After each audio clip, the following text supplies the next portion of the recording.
আল্লাহ তাআলা কিয়ামতের দিন সাইয়েদনা নূহ আলাইহিস সালামকে বলবেন, নূহ তুমি কি দাওয়াত পৌঁছিয়েছো তোমার উম্মতের কাছে? নূহ আলাইহিস সালাম বলবেন, হ্যাঁ আমি পৌঁছিয়েছি। এবার নূহের উম্মতকে আল্লাহ জিজ্ঞেস করবেন, এ নূহের উম্মতেরা, তোমাদের নবী নূহ কি দাওয়াত পৌঁছিয়েছে? নূহের উম্মত বলবে, না আল্লাহ, আমাদের কাছে কোনো সতর্ককারী আসে নাই, কোনো নবী টবি আসে নাই, কোনো দাওয়াতও আমরা পাই নাই, আপনারাও চিনি নাই, জান্নাতও চিনি নাই, জাহান্নামও চিনি নাই। নূহ আলাইহিস সালাম বিপদে পড়ে যাবেন।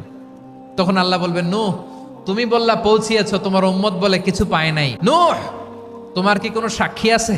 নূহ আলাইহিস সালাম বলবেন, আছে। কে? উম্মতে মুহাম্মাদি। তখন আমরা বলবো, আল্লাহ, আল্লাহর নবী নূহ আলাইহিস সালাম তিনি আপনি যা যা বলেছেন ঠিক তা তা তার উম্মতের কাছে পৌঁছে দিয়েছে। এবার নূহের উম্মতের সাথে আমাদের ঝগড়া লাগবে। তারা বলবে, তোমরা আসছো আমাদের হাজার হাজার বছর পরে, তোমরা কি করে জানলা? তোমাদের সাক্ষী ধর্তব্য হবে না?